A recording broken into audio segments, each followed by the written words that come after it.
오늘은 고린도전서 3장 1절과 2절 말씀을 가지고 말씀을 나눠보려고 합니다. 안녕하세요. 안녕하세요. 네, 중간에 5분이 새로 앉아 계셔서 여러분들이 좀 보이실 텐데 제 페이스북 친구 가정이시고요. 네, 페이스북이 참 좋은 면도 있더라고요. 예전에 몇 분한테는 제가 온라인 친구신데 오프라인에서 몇 번 뵀다고 한 번 뵀던 말씀을 드렸던 적이 있는데 저도 갑자기 놀라게 찾아오셨습니다. 같이 예배 드리셔서 감사하고요. 제 외사촌은 지금도 되게 외로워 보이시는데 잘 부탁해요. 합시다. 오늘은 통찰력이라는 제목으로 좀 말씀을 나눠보려고 합니다. 우리가 요즘에 성숙에 대한 주제로 얘기를 하고 있죠, 그렇죠? 성숙에 대한 얘기를 하고 있어서 세 가지 성숙의 얘기를 했었습니다. 첫 번째, 지난주 설교하기를 공감의 사람에 대한 설교를 했었습니다, 그렇죠? 그래서 정서적인 성숙을 얘기했었고요. 지난주에는 직면의 사람에 대한 얘기를 했었습니다. 그래서 의지의 성숙에 대한 얘기를 했었고요. 여러분들이 앙케이스 조사할 때 얘기했던 그 세 번째 얘기를 아마도 오늘 하겠죠? 그래서 오늘은 지성의 성숙. 그래서 저는 지성의 성숙이라는 단어보다 통찰력이라는 단어를 좀 더 좋아하는데, 통찰력, 지적성, 지성의 성숙에 대해서 오늘 성숙에 대한 얘기를 나눠보려고 합니다. 우리가 공감의 성숙이 없으면 뭐라고 했죠? 다른 사람을 생각하지 못하는 이기적인 감성을 간다고 했어요. 그렇죠? 그래서 다른 사람한테 상처를 주거나 내 자신이 상처 입거나. 근데 세 개 중에 하나의 미성숙함, 제일 내가 편한 건 이거죠. 내가 공감의 사람이지 못하면 나는 크게 불편한 걸 못 느껴요. 천상적으로는 다른 사람에게 주로 상처를 주죠.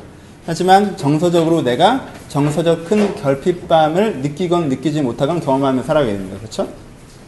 두 번째, 직면하지 못하면 어떻게 된다고 했죠? 직면하지 못하는 건 도망가는 나약한 의지를 갖게 된다고 했죠? 내 인생의 문제를 진짜 똑바로 쳐다보지 않고 내 것들을 반복적으로 외면함으로 말며 나타나는 현상들, 그래서 내가 앞으로 진보하지 못하는 일들이 나타난다고 얘기했었습니다. 세 번째는 무능한 지성은 뭐에 대한 것일까요? 무능한 지성, 통찰력 없으면 제대로 판단하지 못하는 것들에 대한 이야기를 하는 것입니다. 그렇죠? 제대로 판단하지 못하는 것. 내가 여러분들이 흔히 생각하기에 생각이 별로 없거나 생각이 너무 많아서 복잡하던가, 무슨 일을 결정했는데 그 결정이 잘 되지 않든가, 아니면 결정대로 행동했는데 그 결과가 되게 후회스럽던가. 그래서 결과적으로는 하나님은 왜 내 인생에 자꾸 이러실까라는 생각들이 자주 떠오르든가 하면은 여러분들은 주로 어디로 분류되는 거예요? 통찰력이 없는 쪽으로 분류가 되는 겁니다. 그렇죠?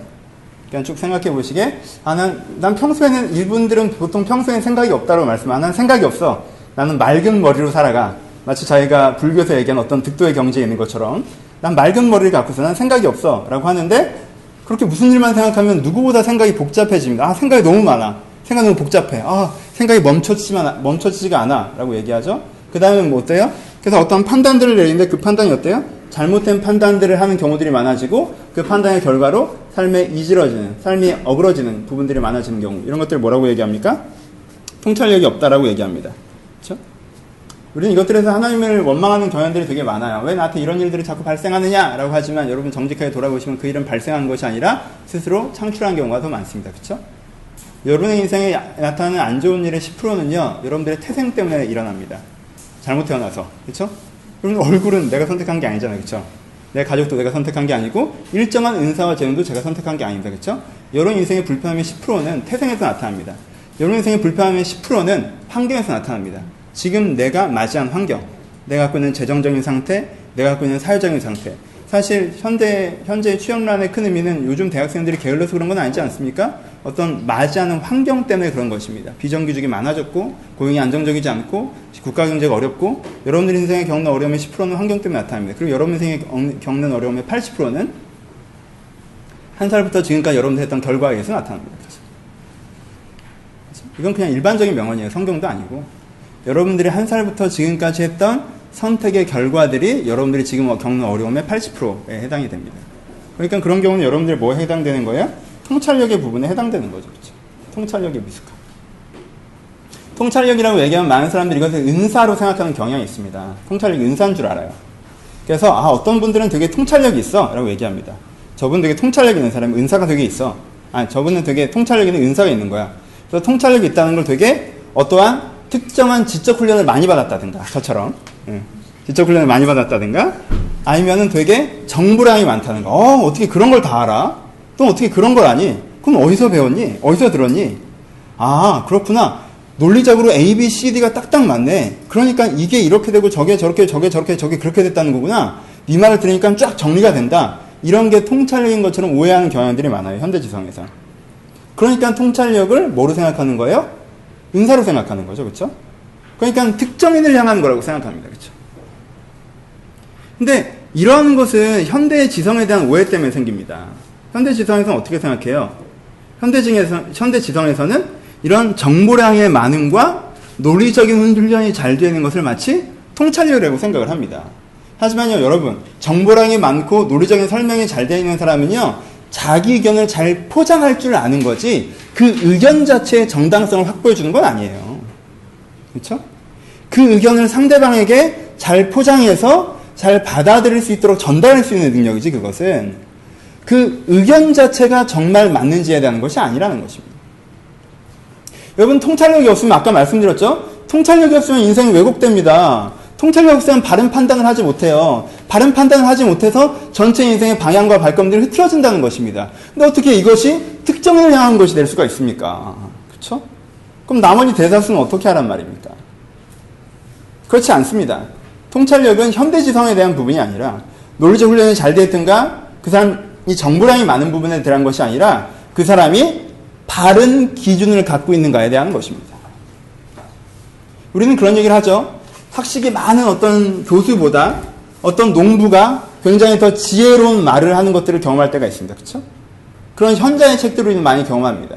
굉장히 많은 것들을 정보량을 축적하고 그것들을 논리적으로 풀어낼 수 있는 사람보다 그냥 담백한 개인의 삶의 사람들 가운데 훨씬 더 큰 통찰력 있는 것들을 많은 사람들이 고백하고 경험하고 또 저술로도 나와 있는 부분들이 있습니다. 여러분들 굉장히 많이 읽으시는 하나님의 임재 연습이라는 로렌스 형제라고 표현되는, 그렇죠? 그 원래 수도원에서 식사를 만든 일을 하시던 분이셨습니다.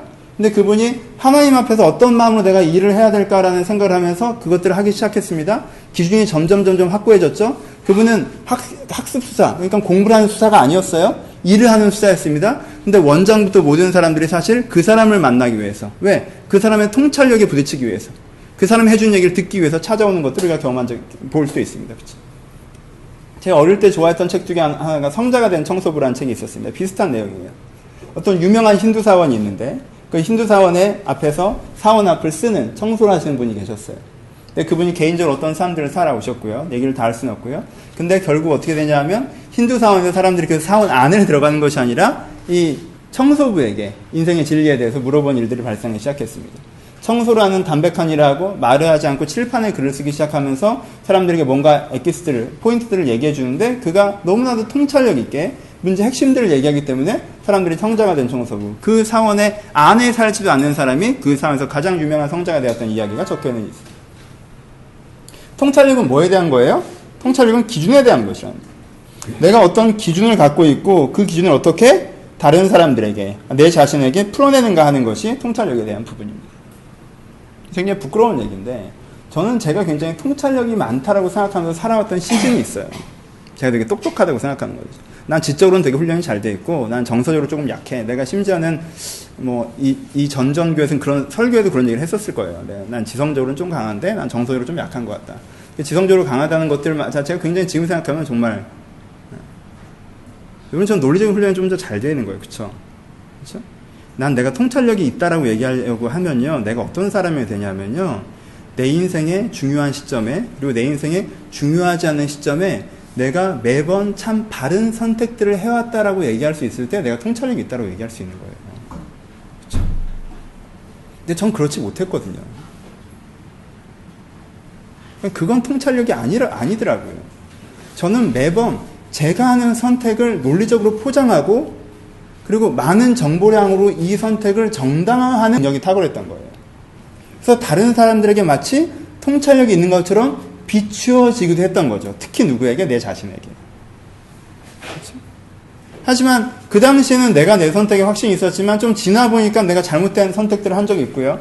나는 잘못된 선택을 했으나 하나님이 진짜 섭리하셔서 협력하여 선을 이루게 하셔서 결과적으로 그걸 사용하셨던 거지. 사실 그 순간순간에 내가 했던 판단과 계획의 선택대로 뭐가 되지 않았더라는 거예요. 그럼 난 그때 뭐가 없었던 거예요. 난 그때 통찰력이 없었던 겁니다. 그렇죠? 여러분들은 이 오해에서 걸어 나오셨으면 좋겠습니다. 혹시 통찰력이 있다라고 생각하십니까? 진짜 그러십니까? 여러분들이 통찰력이 있는가 없는가는 여러분들의 말을 보지 않습니다. 여러분들의 삶을 보는 거예요. 여러분들 최근 3년, 5년의 삶을 돌아보십시오. 그 삶 속에서 여러분들이 바른 선택을 해오셨습니까? 바른 결정들을 해오셨습니까? 내가 오늘 하루의 생활을 결정하고, 내가 오늘의 직장을 결정하고, 오늘의 사람을 선택하고, 내가 오늘의 삶의 스케줄과 어떤 기회들을 맞아서 내가 무엇을 결정인가 할 때 내가 돌아보니 참 일괄되고 바른 결정이었습니까? 혹은 내 결정들은 사실 갈짓자로 흔들렸는데 매번 내가 정당화의 작업을 겪었기 때문에 내가 마치 통찰력 있게 삶을 살아온 것처럼 혼자 착각하고 계십니까? 그럼 우리가 스스로 겸손해져야 될 때입니다. 내 안에 진정한 의미에서의 통찰력. 삶에서 바른 생각, 바른 기준을 갖고 있고 바른 생각을 하며 그에 대한 결론을 내는. 여러분, 통찰력은 좋은 결론으로 인도하는 결정이 아니라 내가 무엇인가를 믿고 그 믿는 대로 선택해서 그 믿는 것들에 대한 선택의 책임을 지어가는 것을 얘기합니다. 그렇죠? 그것이 우리 가운데 가장 필요한 통찰이라는 것입니다. 오늘 고린도전서를 이야기하려고 합니다. 성경에서 나와 있는 여러 가지 사람들이 있지만, 여러 가지 장면들이 있지만 통찰력이 없기로 가장 대명사가 고린도 교회이기 때문에 고린도 교회를 통하여서 오늘의 통찰력에 대한 이야기를 좀 이어가려고 합니다. 그래서 제가 이제 문자로 좀 부탁을 드렸죠. 고린도전서를 좀 전체적으로 좀 읽어보셨으면 좋겠다고. 오늘은 한 구절을 읽었지만 사실은 고린도전서 전체에 대한 이야기를 하려고 합니다. 고린도 교회가 어떤 교회였고 거기서 바울이 어떻게 대응했는가가 오늘의 설교의 전체적인 모티베이션이 됩니다. 여러분, 고린도전서 쭉 읽어보시니까, 또 요즘에 이번 주에 당장 어제 읽지 않으셨다고 해도 여러분들의 상당수는 최근 한 5년 정도면 한 번 정도는 읽어보셨겠죠? 읽어보신 분들은 내용을 대충 아실 것 같습니다. 대표적인 에피소드가 몇 가지가 나오네요.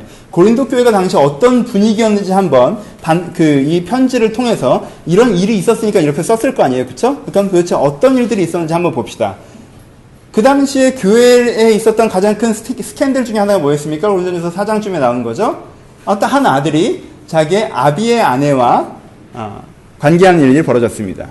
근데 바울이 지적하는 것은 자기 아비의 아내와 이 아들이 사귀게 된 부분이 아니라 그것에 대해서 별 교회 내 문제인식이 없이 지나갔던 것들을 얘기하는 거죠. 그렇죠? 하여튼 되게 황당한 에피소드가 벌어졌습니다. 근데 문화를 이해하시면 이해할 수 있죠. 고린도라는 도시는 그 당시 로마보다도 더욱더 문화적으로 번성했던, 그쵸? 문화적 번성, 그리고 어떤 로마 문화적인 번성, 현대 문화적인 번성도 마찬가지인데, 그러면 현대 문화적인 번성은 어떤 면에서 특별한 성적 자유를 많이 가져오는 부분이 있죠. 그리고 그 당시엔 일부 다처제였습니다. 그러니까 아비의 아내라고 하는데 너무 당황하지 마시고, 아버지가 이제 나이가 많으신 아버지인데 부인을 하나 들고 둘 들고 셋 들고 넷 들고 다섯 여섯쯤 되면 여섯은 나랑 나이가 비슷해지거나 또 아래이거나 조금 위던가 이런 식으로 이걸 엄마라고 하기는 애매하고 그 시점이 생기지 않죠. 너무 내려와 버리는 시점. 그렇죠? 이게 훅 위어야 되는데 아버지가 너무 오랫동안 그러시니까. 근데 뭐 스토리는 상상해 볼 수 있죠. 대충 아름답게 로맨스로 치장해 봅시다. 사실 팩트가 그렇지는 않겠지만 집에 갔어요. 그랬더니 새로운 분이 들어오셨네요. 새로운 분이 들어왔는데, 되게 이뻐요. 근데 알고 봤더니 나는 2살 동생이에요. 어머니! 2살 동생인 어머니. 근데 아버지가 젊어서 잠깐 데리고 결혼을 해놓고는 별로 돌아보지 않습니다. 젊어서 잠깐 그러다가 아버지는 또 어린 여자라고 좋다고 했다가 그 다음에 어느 정도 신경 쓰는 정서적인 교류가 없지 않겠습니까? 그럼 저기 뒷방에서 혼자 사는 거 아니에요? 그럼 큰아들이 가서 챙겨줘. 어머니 밥도 좀 챙겨주시고, 농담도 하고, 놀이공원도 데려가고. 그러다 보니까 서로 정들고, 친하게 지내다가, 얼마나 아름다운 가정입니까? 사실 제가 아버지의 8째 부인을 사랑합니다. 그랬더니 아버지가 또 쿨하게, 그럼 그렇게 해라. 그때 교회에서도, 그럴 수도 있지! 라고 된 거예요. 그렇죠? 조금 과장해서 얘기하는 거예요. 그렇게 됐습니다. 그러니까 여기서 되게 재미있는 판단이 나온 거죠. 이제 저 아버지의 부인으로 교회 다니셨던 분이 이제는 아들의 부인으로 교회 다니는 상황이 되는데 그것이 별 문제가 안 되는 상황이 된 거죠. 두 번째 재미있는 장면이 뭐였죠? 여러분 성찬식을 할 때마다 고린도전서 11장을 읽습니다. 성찬식 의미가 뭔지 쭉 11장을 읽죠. 근데 재미있는 건 뭐냐면요. 우리는 저도 가운을 입고 되게 경건하게 그 11장의 내용들을 고린도 성찬의 의미가 뭔지 읽어내려가지만 사실 그 내용을 바울이 왜 쓴 겁니까? 그 앞부분에 이런 얘기가 나오죠. 여러분 읽어보셨죠? 무슨 얘기가 나오죠? 성찬식에서 술 취하게 마시지 말라는 얘기가 나옵니다. 그렇죠? 성찬식에서 많이 먹고 배불러서 다른 사람들 굶게 하지 말라는 얘기가 나옵니다. 그러니까 성찬식을 어떻게 하고 있는 거예요? 음식을 가지고 싸왔던 모양입니다. 교회에서 준비한 것이 아니라 각자 포도주와 음식을 싸왔어서 그 싸운 음식을 가지고 식사를 겸해서 성찬을 합니다. 원래 원시적인, 그러니까 최초의 성찬식은 식사를 겸했잖아요. 예수님께 식사를 하시다가 성찬의 떡을 떼신 거 아닙니까? 그러니까 음식을 다 싸와서 같이 성찬식을 하는데 부자들은 좋은 걸 싸웠을 거 아니에요? 부자들은 많은 걸 싸웠을 거 아니에요? 그러니까 나중엔 분위기가 어떻게 간 거예요? 도시락처럼 간 거죠. 그렇죠? 지가 싸워서 지가 먹다 보니까 못 싸우는 가난한 자는 성찬에 참여를 못하는 상황까지 온 거예요. 이분들이 또 어떻게 싸우셨어요? 많이 싸우셨죠. 우리 집 와인 까고 얘네 집 와인 까고. 그러니까 어떠셨어요? 취하셨죠. 그렇죠? 그러니까 바울이 성찬식을 왜 하는지 처음부터 다시 설명해야 되는 상황이 나온 거죠. 종교적으로 재미있는 이슈는 더 많이 있습니다. 예언과 방언에 대해서 얘기할 때 많이들 오해하는, 많이들 여자분들이 분노하는, 여자는 교회에서 닥쳐라! 막 이렇게 얘기합니다. 바울이 두 개월 받아, 그쵸? 여자는 집에 가서 남편한테 물어봐라! 막 이렇게 얘기해요. 되게, 여자분들이 되게 격분하는 성경 구절이죠. 그쵸? 근데 앞뒤를 읽어보시죠. 무슨 일이 벌어졌어요? 그 당시에 시츄에이션이?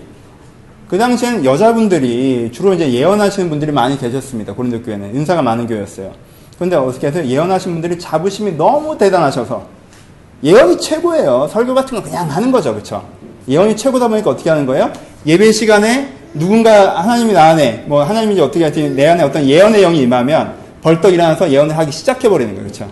예배가 진행이 되겠어요? 내가 이렇게 딱 하고 갑자기 소영이가 일어나서 하나님께 지금 나에게 이렇게 말씀하십니다. 그럼 제가 이제 쉬어야 되고 이렇게. 그래서 내가 이제 난 좀 해보려고 하면 좀 민정이가 갑자기 하나님께는 또 나에게 이렇게 얘기하시면 그랬더니 은혜 부르다 하면서 여기서 방언이 쳐 터지고 이런 막 얘기해 막 그런 거죠. 그걸 되게 은혜롭다고 얘기할 수 있지만 일단 바울은 난장판이라고 얘기했던 것 같습니다. 그냥 그럼 좀 예배 끝나고 하라는 거예요. 집에 가서. 그렇죠? 은사가 잘못된 게 아니라는 거예요. 하지만 왜들 그러냐는 거예요. 그 사람들이 왜 그랬을까요? 왜냐하면 고린도 교회 자체가 기본적으로 뭐 로마 문화 영향을 많이 받은 교회죠. 그렇죠?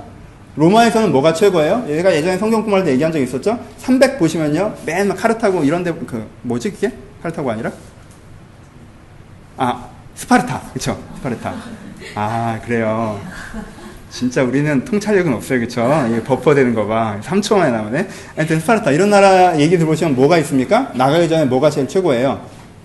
신관의 얘기를 들어야 돼요. 신이 이것을 허락하는 얘기를 들어야 되죠. 근데 신관의 얘기를 들으려면 신관의 얘기 중에 메인, 신관이 얘기한 게 아니죠. 누가? 여사제. 그러니까는 영을 받은 여사제가 막 이렇게 영에 취해서 하는 얘기가 신의 음성이에요. 그쵸? 그러니까 사실 고대 종교에서는 누가 대빵이에요? 누가 대빵이에요? 일단. 이 영을 받은 여사제가 대빵이에요. 그렇죠? 장로들도 옆에 서서 그분이 얘기를 하면 그 말을 갖고 설명하는 게 역할이란 말이에요. 그러니까는 무슨 구도를 갖고 온 거예요? 그 고대 고린도 일반 종교에서 쓰던 종교 개념을 그냥 갖고 온 거죠. 그러니까 여사제가 대빵이에요. 그럼 누가 교회 내에서는 여사제랑 제일 비슷한 게 누구예요? 예언받은 여자가 제일 비슷하죠. 그러니까 거기에 대해서 어떻게 되는 겁니까? 굉장히 추앙하는, 그리고 본인들도 굉장히 자부하는 분위기가 된 거죠. 봐요. 고린도 교회 재밌는 교회죠. 이렇게 앉아 계신 분들 중에는 얘는 원래는 아버지 부인이었는데 오늘은 아들 부인이네. 오케이. 그래 괜찮아. 그래요. 그리고 좀 이따가 예배 좀 드리려고 하면 일어나서 막 갑자기 예언하고 그럼 난 잠깐 쉬어야 되고, 얘 또 예언하고 난 잠깐 쉬어야 되고, 막 방언 터지고 그러니까 오늘 그냥 이게 끝내고, 그거 끝나면 또 갑자기 싸우신 거 이렇게 바리바리 까시더니 막 드시고 취하시고, 막 저기서는 배고파서 굶고 가고, 막 성찬식인데 목사님 저한테는 떡이 안 돌아오는데요. 네가 안 따왔으니까 그렇지 하면 또 그냥 그러십니까 하고 집에 가고, 이 상황인 거죠. 이 상황인 상태에서 평일에는 또 무슨 일이 붙었어요? 둘이 법정 송사가 붙었대죠. 얘랑은 지금 법정 싸움이 붙었어요. 그쵸? 법정 싸움이 붙어서 뭐 고소를 받았네, 민사로 가네, 형사로 가네, 막 그러고 앉아 있습니다. 그쵸? 그리고는 모여 앉아서 굉장히 진지하게 토론을 해요. 무슨 토론을 해요? 이방인과 결혼을 하면 되느냐, 안 되느냐? 내가 믿지 않는 사람이랑 결혼했으면 이혼을 해도 되느냐, 안 되느냐? 이게 엄청난 문제인 것처럼, 이거에 인류 역사가 달려있는 것처럼 엄청난 토론을 해대기 시작합니다. 저쪽 구석에서 모여서 토론을 해요. 제사음식을 먹으면 되느냐, 안 되느냐? 먹으면 된다, 안 된다. 이게 엄청난 교계 이슈고, 교회 이슈고, 그게 대단한 문제인 것이 이걸 결정하지 않으면 안 되는 것처럼 토론을 하기 시작합니다. 이게 이제 고린도 교회야. 그죠? 진짜 여기서 목회하기 진짜 힘들었겠죠? 다행이야. 그죠? 굉장히 여러 가지 이슈들이 있습니다. 거기에 바울이 굉장히 일일이 하나하나 대꾸를 해요. 일일이 하나하나 설명을 합니다. 근데요, 그 대꾸와 설명을 다 합쳐보면요, 무슨 얘기인 줄 알아요? 바울은 딱 한마디를 하는 거예요. 야, 이게 판단이 안 되냐? 이 얘기를 하는 거예요. 고린도 교회 문제는 그거예요. 야, 이게 왜 판단이 안 돼? 바울이 반복적으로 하는 얘기는 그거예요. 너희들이 왜 이게 판단이 안 되느냐라는 얘기를 하고 있는 겁니다. 이걸 제대로 판단하고 있지도 못하면서 자기들은 굉장히 똑똑한 것처럼. 바울장은 기가 막히죠. 이 사람들 되게 똑똑해요. 왜? 중요한 교의적 이슈, 제사음식을 먹어야 되냐랑 이방인과 결혼해도 되냐는 중요한 교의적 이슈를 토론하면서 자기가 굉장히 지적이라고 생각합니다. 그리고 특별한 영적인 은사, 예언도 받았고 방언도 받았고 막 이런 은사가 있으니까 자기는 굉장히 영적이라고 생각해요. 그리고 그 상태에서 단기간에 굉장히 성장했기 때문에 자기들은 굉장히 대단한 사람들이라고 생각합니다. 성공적인 교회 지도자라고. 그래서 엄청난 부귀와 명예를 받았죠. 고린도 교회 지도자들은. 그래서 바울은 나는 맨날 매 맞는데 니들은 참 잘났다 이런 얘기 하죠. 그렇죠? 이런 식의 패턴을 갖게 되는 거죠. 근데 바울이 보기엔 이 사람들이 어떤 사람들이에요? 바울이 보기엔 이 사람들이 판단이 안 되는 사람들이에요. 판단이 안 되는데 자기들이 판단이 된다고 생각하고 있는 사람들입니다. 이 사람들 왜 이럴까요?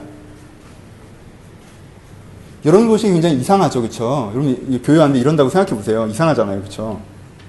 여러분들 이런 교회를 다닌다고 이게 딱 열고 들어왔는데 물론 우리 교회도 이상하신 분들 있을 거예요. 그렇죠? 우리 교회도 이상하지. 그렇죠? 뭐 이렇게 놀라신 분들이 있겠지만 하여튼 들어왔어요. 크게 웃지 마. 나 들어왔어요. 근데 이러면 되게 이상할 거 아니에요. 그렇죠? 근데 왜 이런 일이 하나도 안 이상하게 되어졌을까요? 재미있는 건 뭔지 아십니까? 이 사람들은요.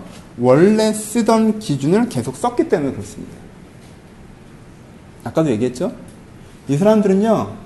원래 쓰던 기준을 계속 쓰면서 종교라는 껍데기만 취하기 시작하니까 되게 기괴한 게 나오기 시작했는데 그걸 기괴하다고 못 느끼는 거예요. 이 사람들 원래 쓰던 기준이라는 게 무엇입니까? 원래 쓰던 기준이라는 게 현상적인 것도 마찬가지죠. 보통 이제까지 고린도 종교가 그랬으니까 여기도 그렇겠거니. 그렇죠? 보통 고린도 종교에서 예식이 끝난 다음에 하는 축제라는 게 원래 술 취하도록 먹고 갖고 와서 노는 거였으니까 성찬식도 그런 것이었겠거니. 그렇죠? 요즘에 트렌드가 아버지의 막내 부인 정도랑 재혼하는 걸 그렇게까지 하지 않는 게 트렌디하고 열린 사고방식인 것 같으니까 우리도 뭐 그런 사고방식대로. 그렇죠? 원래 종교라고 하는 건 뭔 먹어야 되냐, 뭔 안 먹어야 되냐, 이건 하면 되냐, 이건 하면 안 되냐라는 어떤 행동 양식의 하나의 법칙 같은 게 되게 중요하니까 자꾸 그런 법칙을 추출하려고 하고. 근데 바울은 이상하게 얘기하죠. 그러니까 먹어도 된다는 얘기, 안 된다는 얘기 다 읽어보시면 헷갈리실 거예요. 먹으라는 얘기 먹지 말라는. 원래 먹어도 되는데, 이렇게 남들이 봐서 상처를 받으면 먹으면 안 되고, 그래서 난 먹지 않기로 결단을 했는데, 사실 원래 먹어도 되는 거야. 그럼 먹으라는 얘기, 먹지 말라는 얘기예요. 자, 믿는 사람, 믿지 않는 사람이랑 결혼을 하라는 얘기야, 말라는 얘기예요. 바울은 이상하게 얘기해요. 야, 결혼하지 마. 하나님을 위해서 살아야지 무슨 결혼을 해. 너 정욕에 불 붙니? 그럼 뭐 어쩔 수 없지. 그럼 결혼한 애들은 다 정욕에 불 붙는 애들이? 그럼 어쩔 수 없지. 혼자 있는 게 좋아. 근데 안 믿는 사람이면 그러는데 본인이 이혼하고 싶어요? 그럼 이혼해. 이혼할 수 있잖아. 이혼은 절대 하면 안 된다고 하나님이 묶으신 건 사람이 못 낳는 건 또 이혼하라고 그러네? 근데 걔가 그냥 같이 살자고 그래? 그럼 같이 살아. 결혼을 하라는 거예요, 말라는 거예요. 이혼을 하라는 거예요, 말라는 거예요. 믿지 않는 사람 결혼해야 되는 거 하지 말라. 바울은 이상하게 얘기해요, 그 사람들 입장에서. 왜? 그 사람들 비유는 어떻기 때문에 그래요? 법칙 하나 정하라는 거죠. 그게 어디서 쓰는 사고방식이에요? 일반적인 종교에서 쓰던 사고방식이랑 같다는 거죠. 더 깊게는 이 사람들이 무슨 사고방식이 있습니까? 높아지고 싶고, 편해지고 싶고, 인정받고 싶고, 즐겁게 살고 싶고, 손해보기 싫고. 그렇죠? 손해보기 싫으니까 법적 손상까지 가는 거죠. 즐겁게 살고 싶으니까 나 어떤 여자면 어떻고 어떤 사람이면 어때라고 하는 거죠. 내가 즐거운데. 그렇죠? 높아지고 싶으니까 내가 은사 좀 있으면 그걸 나를 높이는 데 사용하는 거죠. 그렇죠? 인정받고 싶으니까 내가 교계 지도자면 큰 명예를 취하는 거죠. 그렇죠? 포인트는 어디 있어요? 이 사람들이 논리적이지 않은 거 있습니까? 이 사람들이 정보량이 적은 거 있습니까? 아니요. 정보량이 적은 것과 논리적이 아닌 것에 문제가 있지 않습니다. 뭐에 문제가 있는 거예요? 이 사람들의 기준이 전혀 바뀌지 않았다는 것에 있습니다. 다른 표현은 이 사람이 원래 일반인들이 쓰던 기준, 나는 내가 더 행복하게 살고 싶고 나는 동시대의 사고방식을 사용한다 하는 일반적인 기준을 그대로 쓰는 사람들이 되기 때문에 고린도 교회에 이런 문제들이 발생한다는 것입니다. 우리는 어떻습니까? 우리는 지금 고린도 교회를 보면 되게 우스꽝스럽죠? 그렇죠? 근데 고린도 교회 핵심은 어디 있냐면요, 동시대에 그런 문화를 썼다는 것에 있습니다. 동시대에 그런 문화를 썼는데 그게 우스꽝스러워 보이겠습니까? 왜 우리가 고린도 교회가 우스꽝스러워 보이는 줄 알아요? 복음의 원칙이 고린도 교회에 없기 때문에 여러분들이 우스꽝스럽게 보이는 것입니까? 아니면 우리 시대의 문화와 다르기 때문에 여러분한테 우스꽝스러워 보이는 것입니까? 우리가 내가 느끼는 그 우스꽝스러움의 감정의 근원이 뭔지 고민해 봐야 됩니다. 내가 고린도 교회가 우스꽝스럽게 보이는 것이, 내가 고린도 교회가 그렇게 웃기게 보이는 것이 동시대적이지 않기 때문에 웃기게 보이는 걸까요? 아니면은 바른 기준이 아니기 때문에 웃기게 보이는 걸까요? 여러분 거꾸로 봅시다. 우리 시대의 교회를 좀 희화해 봅시다. 우리 교회, 우리 시대의 교회가 꼭 이렇게 나쁘다는 건 아니에요. 꼭 그렇게 부정적이지 않습니다. 하지만 한번 희화해 보죠. 성찬식을 예를 들어보죠. 성찬식을 원래 예수님께서 시키시던 중에 진심을 담고 고백을 담아 너희가 내 살과 피로 내 생명이 네가 진짜 내가 십자가에 달려 돌아왔던 그 사랑을 믿음으로 고백한다면, 네가 그 사랑을 느낀다면 네 심령이 변화될 것이다. 성찬식의 고백 아니에요? 근데요, 이 재미있는 시대의 교회가 있습니다. 이 재미있는 시대의 교회에서는요, 원래 둘러앉아서 떡을 떼고 포도주를 뗐던 것들 가운데 어떻게 하냐면요, 그걸 황금잔에 넣기 시작합니다. 그쵸? 황금잔에 요만큼 넣습니다. 떡도 요만큼 하고요. 그리고요, 엄숙한 음악을 깔고 그 두 개를 먹으면 먹는 순간 내 젖가 쫙 사해진다고 생각을 합니다. 이것도 우스꽝스럽지 않습니까? 어떤 고백, 어떤 가치, 십자가의 의미가 아니라 황금잔에 담겨있는 일정한 자결을 갖춘 자가, 그 자결은 세례죠. 자결을 갖춘 자가 그걸 먹으면 그 먹는 순간 죄가 싹 사해진다고 생각을 합니다. 그래서 1년에 한 4번 정도 먹어줘야. 안 좋게 얘기하는 거예요. 우리나라의 성찬식이 다 그렇다는 거 아니에요. 거기 고백이 분명히 담겨 있습니다. 그렇죠? 그렇게 보이지 않을까요? 우리도 재미있는 일들이 많이 벌어지고 있지는 않습니까? 요즘 시대의 교회들을 보면요, 굉장히 고린도 교회랑 비슷한 거, 이 부분은 굉장히 유사한 것 같습니다. 별로 안 중요한 거에 목숨 걸죠, 우리도. 주일날 돈을 쓰면 안 되냐? 쓰면 되냐, 안 되냐? 이거 정말 목숨 걸었습니다, 저. 진짜. 제가 어린 시절에 다니던 교회 최대 이슈 중에 하나였습니다. 토요일날 결제하고 주일날 배달되는 것에 대해서 어떻게 할 것이냐? 그렇죠? 토요일날 결제하고 주일날 배달되는 것을 어떻게 할 것이냐? 그럼 토요일날 사서 갖다 놓고 주일날 쓰는 것은 어떻게 할 것이냐? 엄청난 이슈였습니다. 그렇죠? 자판기는 되느냐? 택시비는 되느냐? 내가 교통비는 된다라는 게 일반적인 상례인데, 내가 차가 없으면 올 수 없어서 교통이 된다고 하면, 내가 먹지 않으면 살 수 없어서 피자 한 조각이 먹는 게 뭐 그리 문제가 되느냐? 라는 쪽과 국수만 먹고 버티라는 쪽과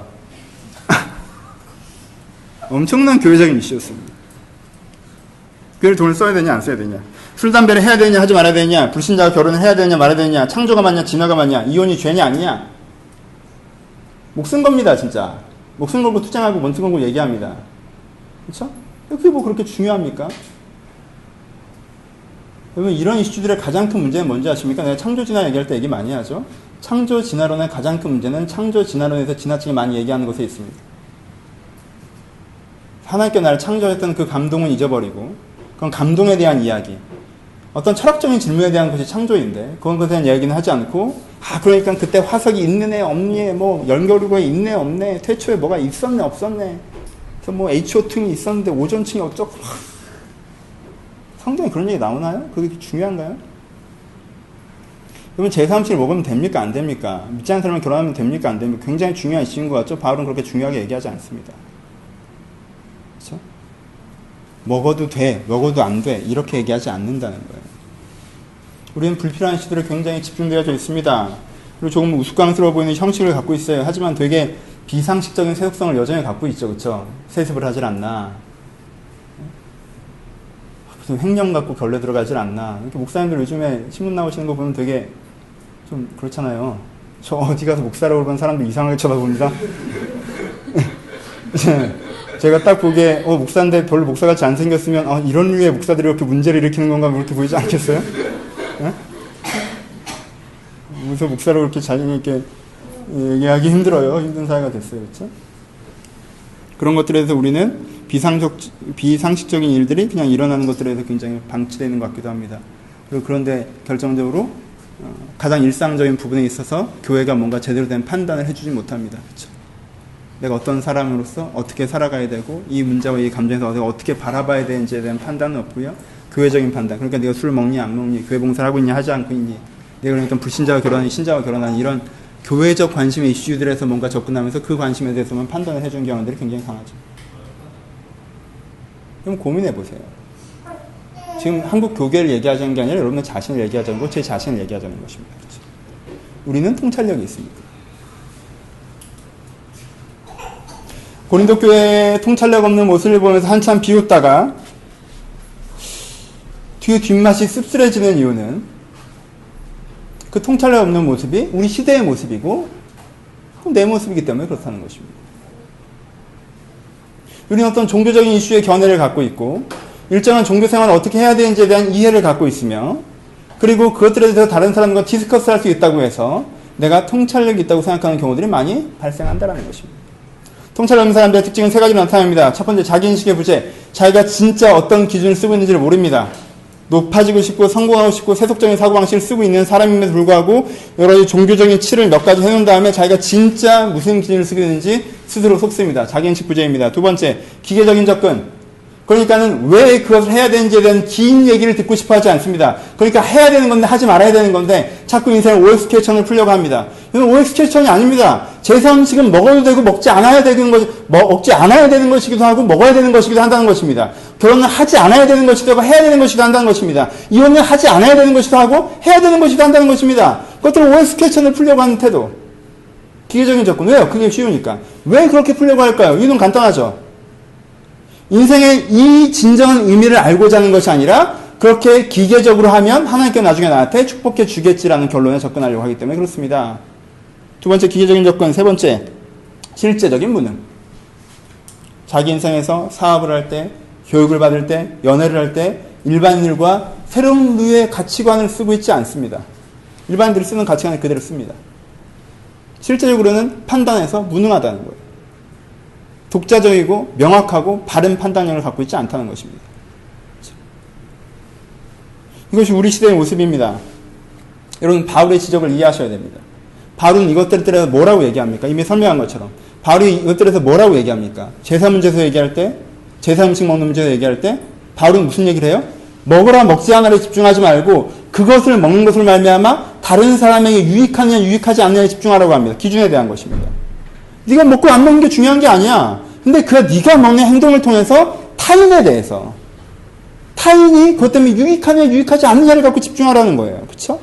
결혼 문제에서 마찬가지입니다. 네가 결혼을 하느냐 마느냐, 이혼을 하느냐 마느냐에 집중하지 마. 그것을 함으로 말미암아 네가 하나님을 닮아가는 삶을 사는데, 네가 진리의 삶을 사는데 그것이 어떤 영향을 주는가에 집중하라는 거예요. 바울은 이 한 가지 기준을 계속 씁니다. 무슨 기준이에요? 나라는 사람이 진정한 내 모습으로 변화되어져 가는데 뭐가 좋은가? 나라는 사람이 타인에게 선한 영향력을 미치는데 뭐가 좋은가? 하나님을 사랑하고 이웃을 사랑하는 것. 나라는 사람이 더욱더 하나님을 닮아가는 건강한 사람이 되고 그런 건강한 사람이 되어가는 것들을 통해서 다른 사람에게 선한 영향을 주는데 어떤 것이 더 좋은가를 통해서 예배를 바라보고 성찬식을 바라보고 교회적인 관계를 바라보고 영의 관계를 바라보라는 것입니다. 기준이 바로 잡혀있는 그 기준 하나로 바울은 모든 것을 설명하는 거예요. 이 사람들은 여러 가지 얘기를 합니다. 왜요? 세속에서 들어온 이 사고방식과 저 사고방식과 저 사고방식을 섞어서 쓰기 때문에 그렇죠. 근데 바울은요, 여러 가지 얘기를 하는 게 아니에요. 바울은 한 가지 얘기를 합니다. 그렇죠? 은사에 대해서 설명해 주는데 사랑에 대해서 얘기하고요. 제사음식에서 얘기하는데 사랑에 대해서 얘기하고요. 결혼에서 얘기하는데 하나님에 대한 사랑에 대해서 얘기하고요. 송사에 대해서 얘기하는데 사랑에 대해서 얘기하고요. 음란한 문제에서 얘기하는데도 하나님을 향한 사랑에 대해서 얘기합니다. 바울은 명확한 자기 기준을 가지고 그 기준 하에서 모든 상황들을 통찰해서 바라보는 것입니다. 여러분, 통찰력은 기준에 대한 것입니다. 왜 생각이 나누지 않습니까? 기준이 많아서 그렇습니다. 하나님께서 일정 부분 잘 보이고 싶고 나도 좀 편안하게 살고 싶고 사람들한테 인정도 받아야겠는데 그리고 내가 안정적이도 해야 돼. 이 네 가지 기준을 한꺼번에 만족시켜야 돼요. 그러니까 그게 위치가 안 빠지는 거죠. 그리고는 답이 없다라고 얘기합니다. 왜 답이 없습니까? 기준이 4개니까 답이 없습니다. 여러분, 기준이 4개면 원래 답이 없습니다. 답이 있을 수가 없는 거예요. 왜 생각이 없습니까? 기준이 없으니까 생각이 없죠. 기준이 있으면 이건 이렇게 하면 안 되는데, 이건 내가 이렇게 해야 되는데, 지금 내가 뭘 해야 될 텐데 라는 생각이 없을 수가 없습니다. 왜 생각이 없죠? 기준이 없으니까 생각이 없습니다. 그러니까 일상적인 상황에서는 기준이 없고 특별한 상황에서는 여러 가지 기준을 한꺼번에 쓰고, 그러니까 인생은 말리고 하나님이 원망스럽고 나만 이런 거 같고, 그러니까 슬프고 슬퍼서 생각을 못하겠고, 그러면 생각이 다 없어지고, 근데 또 일이 생기고, 억지로 생각하니까 복잡하고, 복잡한데 기준이 많으니까 더 복잡해지고, 그러니까 또 이상한 선택을 하고, 그러다가 마음의 평안을 얻으려고 갑자기 뭐 내면을 내려놓는 법 이런 거 보고 뭐 생각 멈추기 뭐 이런 거 하고 창문에 기대서 그렇게 생각 다 내려놓으면 어떻게 살 건데? 그럼 바른 기준을 세우시는 게 필요합니다. 여러분, 바울의 기준이 여러분들에게도 기준입니까? 바울의 기준이 여러분들에게도 기준입니까? 여러분은 어떤 기준을 쓰고 계십니까? 일정한 종교 활동에 참여하고 있다. 내가 어떤 교리적인 논쟁에 참여하고 있다. 내가 신학적인 정보량을 갖고 있다. 내가 남들 보기에 괜찮은 삶을 살아왔다. 이런 거 말고 지금 여러분은 어떤 기준을 쓰고 계십니까? 여러분, 하나의 기준을 쓰는 사람들의 그 심플함을 경험하십시오. 하나의 기준을 쓰는 사람. 내가 이거 어려운, 세상적으로 보면 되게 어려운 일이에요. 세상적으로 보면 돌아가는 일이에요. 세상적으로 보면 내 이력서를 망치는 일이에요. 근데 내가 이렇게 하면 내가 하나님과 더욱더 가까워질 수 있는 계기가 되겠구나. 내가 아프지만 훈련될 수 있는 계기가 되겠구나. 내가 성장할 수 있는 기회가 되겠구나. 하나님께 나에게 이걸 기회로 주시는 거구나. 라고 하면 가는 거죠. 그렇죠? 이렇게 하면 내가 더 편하고요. 난 이렇게 해도 괜찮아요. 이렇게 한다고 내가 잘못하는 게 아니에요. 오히려 이렇게 하는 게 맞는 거예요. 근데 이렇게 맞게 하면 저 사람들이 상해요. 이렇게 맞게 하면 저 사람들이 움츠러져요. 저 사람들이 외면받아요. 그럼 맞는 게 뭐가 그렇게 중요합니까? 사람이 더 중요하죠. 그렇죠? 우상제물 먹어도 되는 게 맞아요. 그게 뭐가 그렇게 중요해요? 사람이 더 중요하죠. 그렇죠? 내가 조금 더 덜 성공하고 내가 조금 불편하고 내가 좀 돌아가더라도 그게 타인에게 유익하다면 왜 내 인생의 목적이 이 세상에서 향기 같은 사람이 되는 거고 내가 다른 사람들을 유익되게 하는 것이 내 인생의 가장 큰 보람과 가치라면 그렇게 하는 거죠. 이 심플함. 여러분, 이 심플함으로 여러분 인생을 리스캔을 하십시오. 다시 한번 내 인생을 쭉 다시 한번 살펴보세요. 여러분, 이 심플함이 없을 때요, 나중에 보면 여러분들은 벌거벗은 임금님이 되어 있는 거예요. 고린도 교회 당시 사람들은요, 외부에서 고린도 교회를 보거나 스스로 보거나 전혀 우스꽝스럽다고 못 느꼈어요. 왜요? 다들 그러고 있으니까. 그렇죠? 근데요, 그 다들 그러고 있음이 사라졌을 때 우리가 보면 어때요? 우스꽝스럽죠? 우리도 마찬가지예요. 지금은 다들 그러고 있으니까 여러분들이 안 우스꽝스러워 보일 수 있어요. 하지만요, 객관의 시각을 갖는다면 몇 년 뒤에 여러분들이 돌아본다면 여러분들이 굉장히 우스꽝스러울 수 있다. 그 시기가 후회될 수 있다. 그 선택이 후회될 수 있다는 거죠. 여러분, 통찰력을 가지십시오. 일괄된 기준을 갖고자 하십시오. 바울이 썼던 기준, 내가 하나님 앞에서 더 하나님을 닮은 사람이 되어가고 타인을 유익하게 하는데 내가 어떻게 하는 것이 맞나? 라고 하는 것으로 내가 몇 시간 잘지를 결정하십시오. 이 직장에서 내가 어떤 태도를 가져야 될지 결정하십시오. 지금 내가 무슨 공부를 해야 될지 결정하십시오. 내가 이 취미생활을 계속 하는 게 맞는지 틀린지 결정하십시오. 내가 뭘 시작해야 되는지 결정하십시오. 내가 뭘 멈춰야 될지 결정하십시오. 그렇죠? 그 기준으로 여러분들을 새롭게 결정해 나가는 것. 그것이 모든 사람들이 마땅히 갖는 통찰력입니다. 그렇죠? 아까 로렌스 형제에 대해서 얘기했습니다. 성자에 대한 청소에 대해서 얘기했습니다. 그 사람들이 정보량이 많았습니까? 아니에요. 그 사람들이 갖고 있었던 통찰력은 이 누구나 알 수 있는 기준을 우리는 세상 속에서 자꾸 잊어버리고 헷갈리는데 그 사람은 그 기준을 유지해내더라는 거예요. 식당에서 일을 하면서도 어떻게 하면 이 식당 일을 하나님께 영광 드리게 할 수 있을까라고 하더라는 거예요. 그것이 음식을 더 잘 만든 건 아닐지라도 그 영성을 더 새롭게 하더라는 것입니다. 그래서 소 원장도 그에게 가서 오히려 배워야 되는 그 영성, 그 영적 통찰력이 그에게 일어난다는 것입니다. 어떻게 하면 이걸 가질 수 있을까요? 바울을 봅시다. 어떻게 이 바울은 이 고린도 교회 사람들과 다르게 이런 통찰력을 가졌습니까? 여러분 오해하지 마십시오. 고린도 교회 성도들도 구원받은 주의 백성들입니다. 그렇죠? 바울은 거기에 대해서 부정하는 것이 아닙니다. 통찰력 없는 구원받은 그리스도의 백성들이에요. 어려워. 진짜? 통찰력 없는 구원받은 그리스도의 백성들이에요. 근데 이 성도들과 다르게, 그렇죠?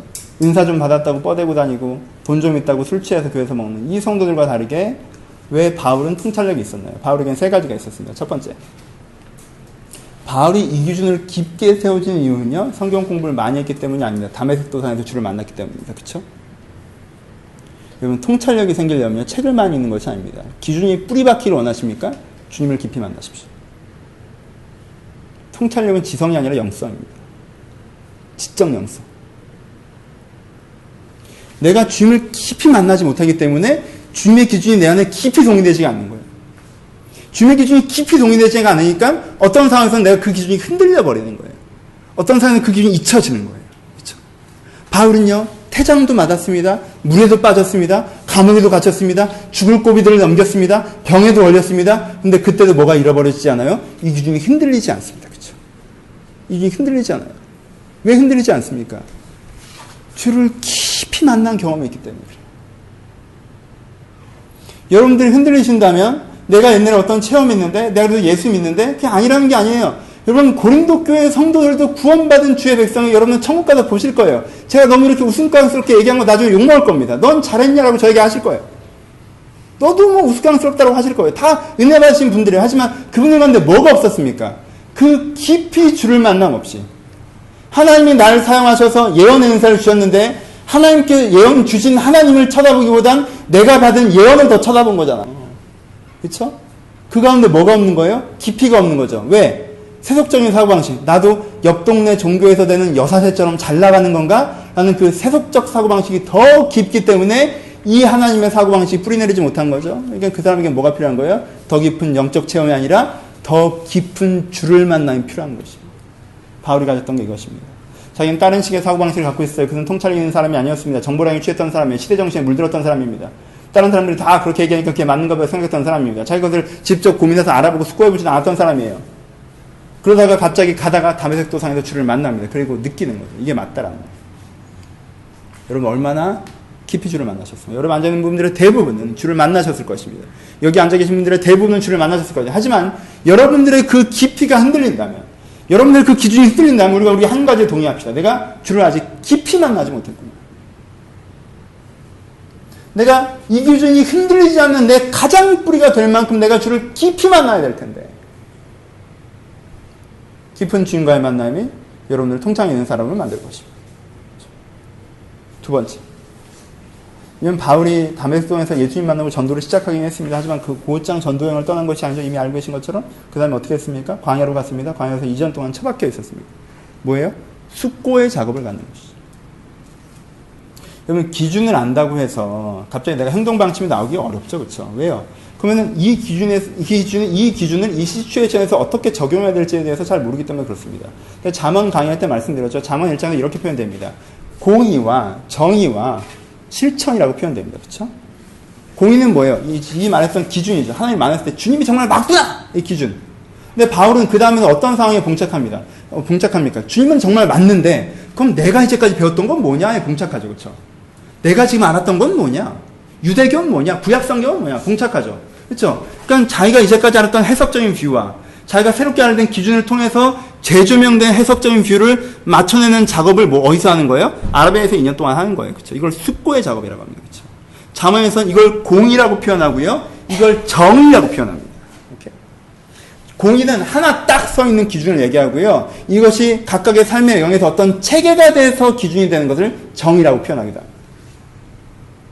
공의를 얻은 사람이 숙고를 통해서 정의를 얻는 거. 그렇죠?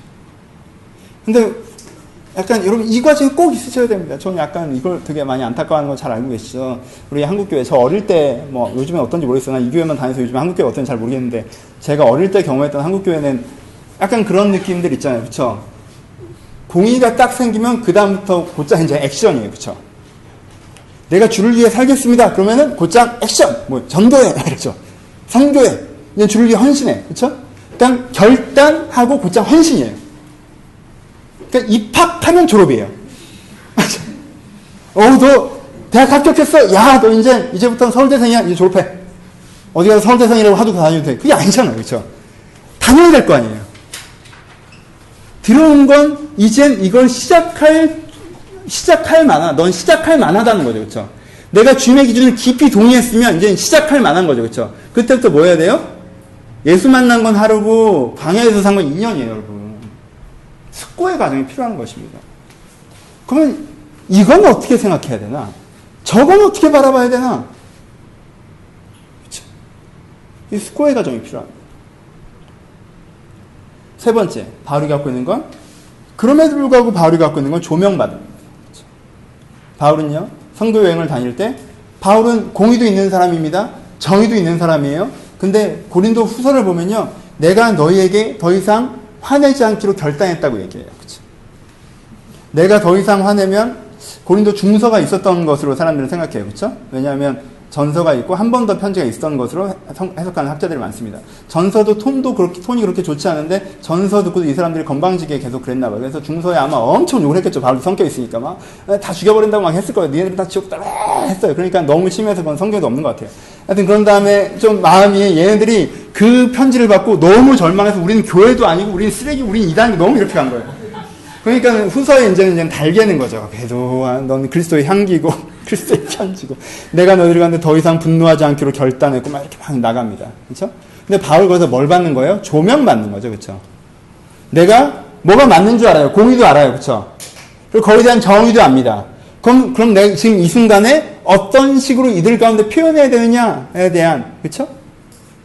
하나님께서 공의와 정의, 기준과 성찰이 있는 사람이 그럼 투데이에 그럼 내가 어떤 식으로 말해야 되는가 해서 하나님의 조명받음이 있습니다. 이게 뭐예요? 이 세 번째까지 있는 사람이 뭐 어떤 사람이에요? 통찰력 있는 사람들.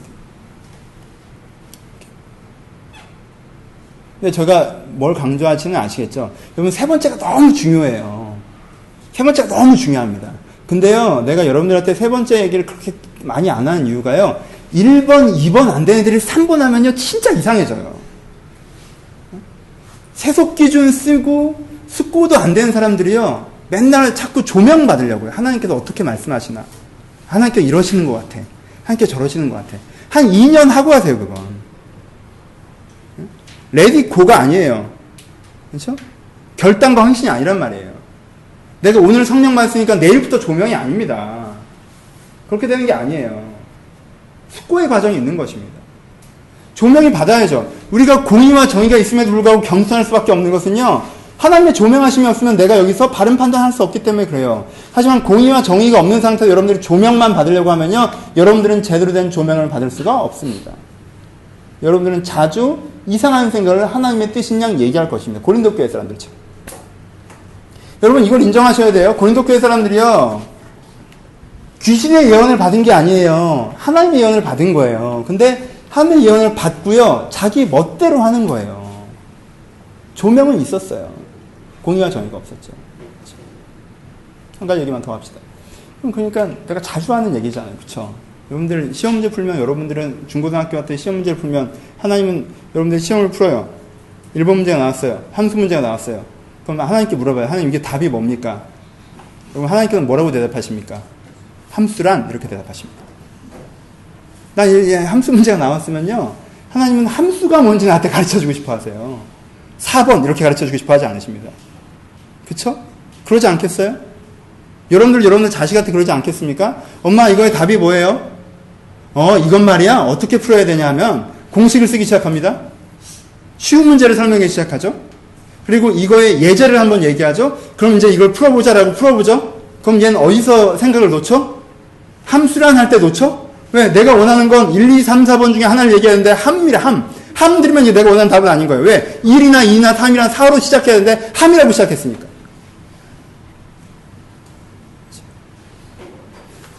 이게 우리의 문제라는 거예요. 통찰력이 없는. 통찰력을 배우고자 하지 않는. 그렇죠? 공의와 정의의 가정 없이 하나님의 조명만 받으려고 하는. 그렇죠? 이게 뭡니까? 그럼 공의와 정의가 없는 사람한테 함께 조명해 주셔도요, 여러분들 그 답을 답으로 알지 못합니다. 왜요? 공의와 정의에 해당되는 분, 여러분들 기준이 뭐예요? 편하고 잘 사는 게 기준이에요. 그럼 뭐가 답입니까? 라고 물어볼 때 여러분들 답이 뭐가 답입니까? 물어볼 때 여러분들 마인드는 뭐예요? 어떻게 해야 편하게 삽니까?예요. 하나님께서 답을 가르쳐 줬어요. 무슨 답을? 어떻게 해야 성숙할 수 있는 답을 가르쳐 줬어요. 그런데 그건 겁나 안 편한 거예요. 그럼 여러분들 어떻게 돼요? 이게 무슨 답이야? 이렇게 되죠. 그렇죠? 내가 하나님 뜻에 잘못 들었나? 하나님 나를 이상한 데로 인도하시네? 답이 답도 아니네? 이렇게 되는 거죠. 그렇죠? 그럼 그때부터는 서로 어긋지기 시작하는 거예요. 하나님은 처음부터 가르치십니다. 1번에 2번, 3번에 3번, 4번에 5번 이렇게 하지 않아요. 여기선 이 회사, 여기선 저 여자, 이 상사한테 잘 보이고 이 상사 친하지 말고, 지금은 집에 가야 할 때, 지금은 회식에 참여해야 될 때, 여기서 네가 이 노래를 불러. 시라노 연애 조작자니 아니에요. 첼로를 들고 45도 각도로 서서 비를 바라보세요. 이게 아니에요. 하나님은 사랑이란 이렇게 시작하세요. 조명에 대해서는 부정적인 설명들을 더 했습니다. 왜냐하면 전 앞부분이 먼저라고 생각하기 때문에 그런 거. 하지만요, 1번, 2번이 있어도 조명이 없이는 안 됩니다. 하나님께서는 그럼 지금 내가 어떻게 그 공의와 정의를 이 상황에 적용해야 됩니까? 라는 여러분들의 겸손한 기도를 통해서 답을 가르쳐 줍니다. 그리고요, 1번, 2번이 되어 있다면 이건 굉장히 잘 알아들을 수 있게 자주 명확하게 가르쳐 줍니다. 그렇죠? 난 기도해도 주의 응답이 없어요 라고 얘기하시면 앞부분을 다시 하시면 돼요. 하나님은 주로 거의 얘기해 주십니다. 특별히 하나님의 침묵으로 뭔가 가르쳐야 되지 않을 때에는 거의 얘기해 주십니다. 여러분들 영감이 없어서가 아닙니다. 여러분들이 뒤로 물러났기 때문에 그런 것일 수가 있습니다. 이 세 가지를 통해서 바울은 공의의 사람, 통찰력의 사람이 되어져 가는 것입니다. 우리에게도 바로 이러한 통찰력이 필요합니다. 말씀 마치겠습니다. 두 가지. 여러분, 제가 자주 그런 칭찬을 들어요. 목사님 되게 통찰력 있으신 것 같다고. 그래서 제가 이 설교를 하기가 되게 좀 꺼려졌어요. 왜? 여러분들 속으신 거예요. 그건 통찰력이 아니고 그냥 은사죠. 은사예요, 그냥. 전 말을 잘해요. 은사예요. 주신 은사를 제가 갈고 닦았습니다. 갈고 닦았어요. 말을 잘해요. 다행이죠. 말하는 게 직업인데 말을 잘하는 얼마나 다행입니까? 여러분들 깨어있잖아요? 말 잘한다는 증거예요. 내가 말을 못하면 여러분은 잠듭니다. 이 내용, 이 진리의 내용을요, 진짜 지루하게 할 수도 있거든요. 근데요, 제가 말을 잘하는 건요, 내 진리의 내용의 그 진정성을 얘기하는 게 아니라 여러분들이 잠들었느냐 깨어있는가를 얘기하는 거예요. 말을 잘하면요, 들어줄만 합니다. 그렇죠? 하지만요, 그것이 그 사람의 진정성을 확보해 주는 게 아니에요. 그렇죠? 책을 많이 읽어서 국문과 출신이라 우선 거기에 감각이 있어서 여러분 그건 저만 해야죠. 그러니까 여기서 목사 하잖아요. 저 여기서 월급도 받고요. 저 전문직이에요. 그걸 하는 거예요. 그건 제 기능이죠. 은사고요. 여러분들이 그걸 다 잘하시면 제가 조금 불편해져요. 다 나처럼 그래봐. 돌아가면서 설교해야겠죠. 그렇죠? 그러면 목사 월급을 줄 필요가 있느냐 이런 얘기가 나올 거고. 근데요, 통찰력은 모두를 향한 것입니다. 누구도 여러분들 대신해서 인생을 판단해 줄 수 없지 않습니까? 누구도 여러분들 대신해서 인생을 결정해 줄 수 없지 않습니까? 그럼 통찰력은 은사가 아니에요.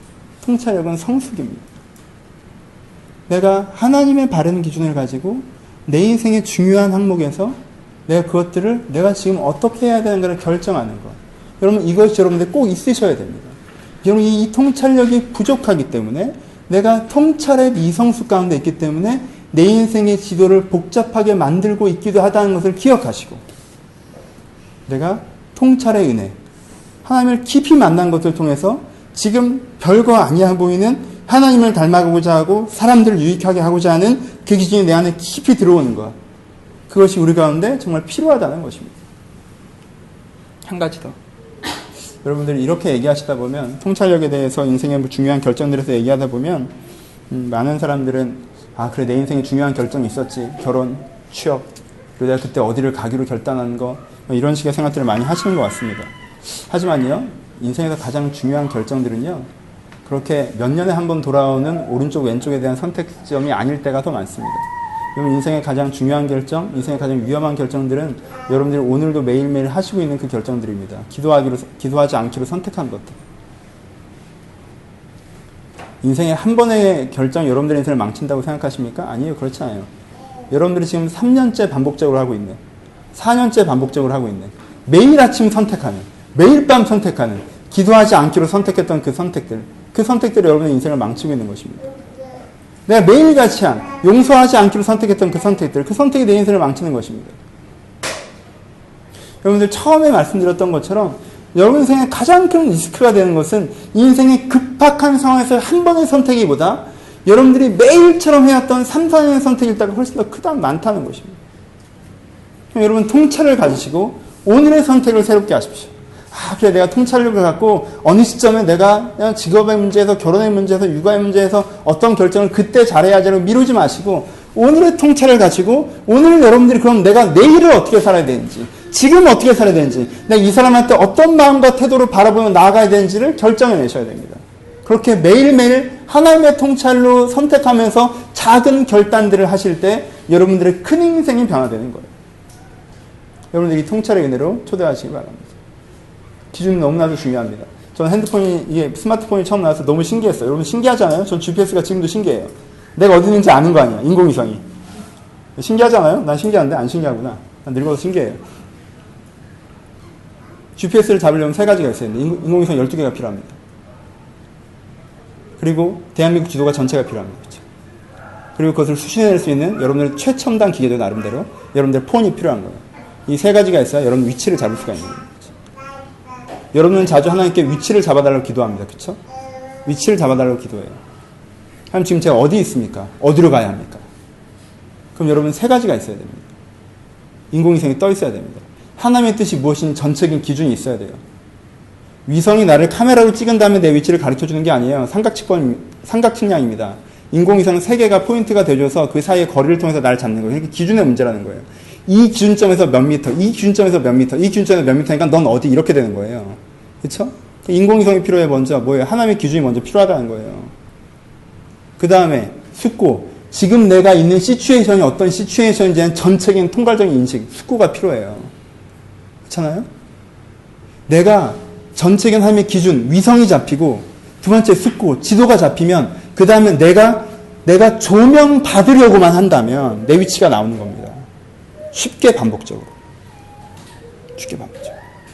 이걸 한국인은 위대해서 이걸 부르짖는 영성 하나로 뚫어내시는 분들이 있습니다. 대단하신 분들이에요. 위성도 없고 지도도 없는데 한 40일 밀어붙이는 거예요. 그냥 한 40일 밀어붙여요. 그러면요 뚫립니다. 그럼 뚫려요. 그럼 내가 지금 뭘 해야 되는지 OST식으로라도 답이 나와요. 일단은. 그렇죠? 그럼 그 위기에서 벗어날 수 있죠. 그 기회를 잡을 수가 있을 거예요. 그러니까 특별할 때 인도받고 일상적으로 인도를 못 받죠. 그렇죠? 근데 문제는요. 여러분 세대는 이것도 안 한다는 거예요. 그것조차 안 하시는 여러분, 그걸 하라고는 안 할 테니까요. 그거 하는 걸 지금처럼 웃으시려면요. 이걸 하십시오. 이걸 해야 그걸 웃을 수가 있는 거예요. 이걸 안 하고 있으면요. 그리고 그것도 안 하고 있으면요. 그걸 존경하셔야 됩니다. 그걸 존경하는 건 전 좀 초라한 것 같아요. 이걸 하셨으면 좋겠습니다. 이렇게 나아가셨으면 좋겠습니다. 좀 더 딱딱할지 모르겠습니다. 원래 동감의 사람은 설교가 따뜻할 수밖에 없잖아요. 그렇죠?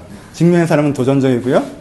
지성의 사람은 조금은 냉정하겠죠. 하지만요. 저는 이걸 너무 간절히 필요하다고 생각합니다.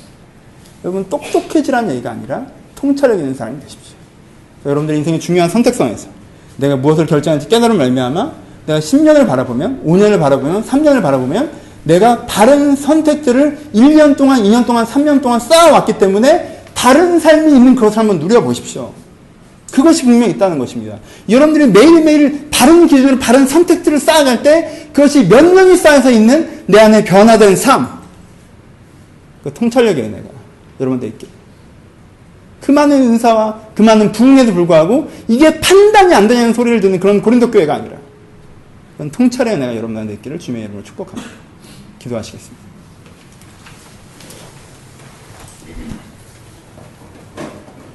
(5분에서 10분) 정도 기도하실 텐데 그냥 쭉 한번 생각해 보십시오. 한 가지가 제일 중요합니다.